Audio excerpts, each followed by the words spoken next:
Liftoff. Chapter 8. Artie switched off the light on top of his cab after a late Friday night shift. He headed home to get some needed shut-eye before picking up Walter and Zeke at 10 a.m. the next morning. Not easy to fall asleep after a shift of coffees. The night was quiet and dark, except near the streetlights. The traffic at 2 a.m. was non-existent. The local pubs and clubs were closed. As he drove past the now familiar sight of the cafe, something caught his eye. He saw those same taillights lit up.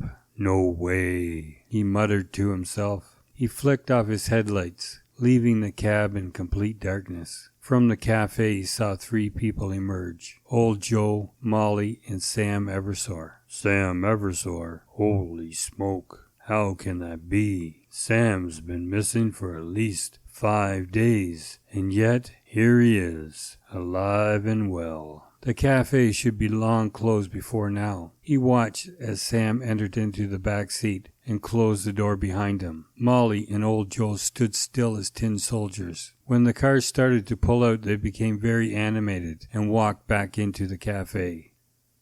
He slid down behind the steering wheel and waited until the Buick was ahead of him by a block before starting to follow, with his headlights out. He was in time to see the car enter into the field once again. "I ain't moving. I'm just going to sit here all night until it comes out and see exactly where it's heading. No way I'm losing it this time." Groggy-eyed, with the sun coming up, Artie checked his watch, chastised himself for falling asleep, and headed home before picking up Walter and Zeke.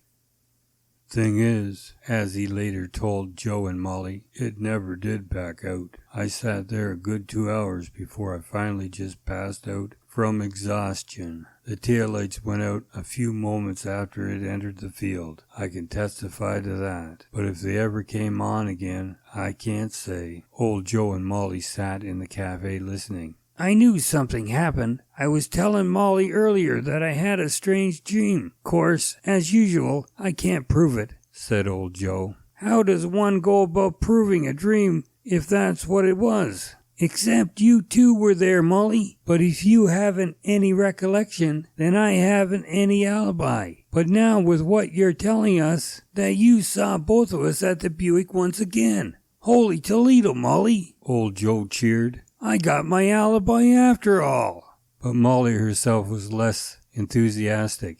"That explains a lot of things. At the same time, it gives a rise to other questions, like how did we get to the cafe in the middle of the night?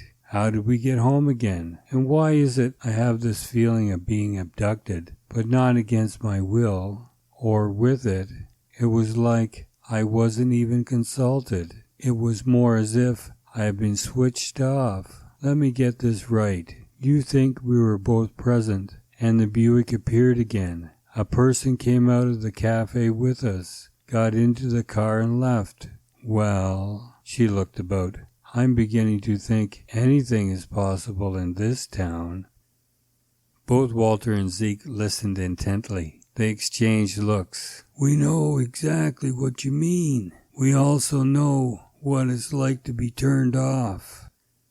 Mr. Wiggle, certified paranoiac, knew enough about the game of psychiatry as it was played by the mental health professionals to just straddle the boundary of what was and what wasn't acceptable. Direct questions of what happened to Herb were off the table. So were inquiring about the background of Chilly Waters, whom it seemed is his replacement. Such questions were best directed to himself, and he began to ask a series of them. The mind of a paranoid person doesn't register things in isolation. It is more likely to draw to a conclusion that there is an overarching grand scheme at work somewhere in the background. It is the grand scheme the others are missing. Does hearing a kettle drum automatically lead one to think of an orchestra? Therein lies the rub. It should.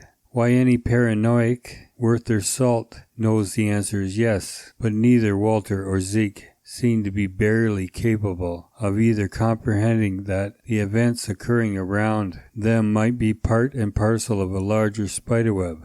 But whose spiderweb is it, and what kind of silk is being woven? Mr. Wiggles studied the figures in his notebook. The phrase quantum entanglement entered his mind. The key might not be in what's being presented, but rather in what is missing. The bridge that exists to turn a square into a cube. Its scaffolding must be there hidden away in the square, but at the same time it isn't. Its existence, however, is evidenced in the cube.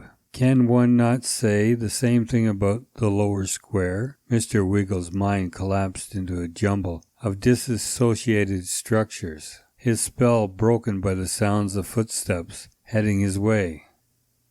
Shoes were sneakers, floor tile, gait ordinary, distance covered in 10 seconds, about 20 feet. Ability to hear distant sounds in hallways, start at approximate 20 feet. He closed his notebook.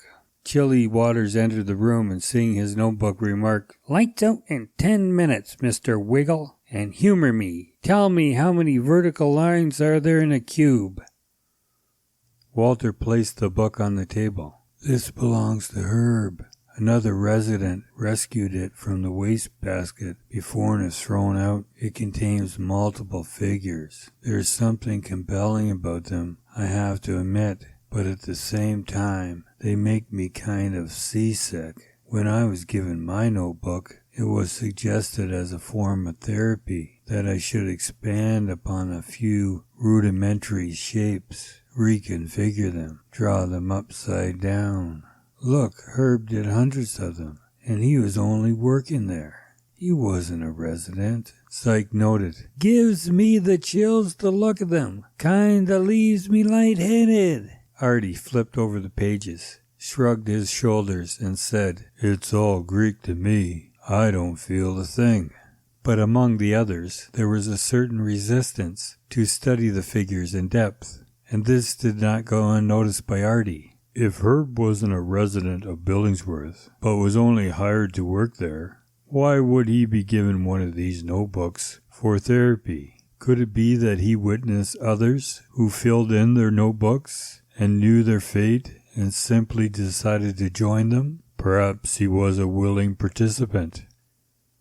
Molly and Old Joe conferred among themselves. "Something has to be done before it's too late," muttered Old Joe. Molly grabbed the notebook, took it to the office, and stuck it inside the safe. She returned to find all eyes upon her. "It's not time yet," she announced, "but it will be soon enough."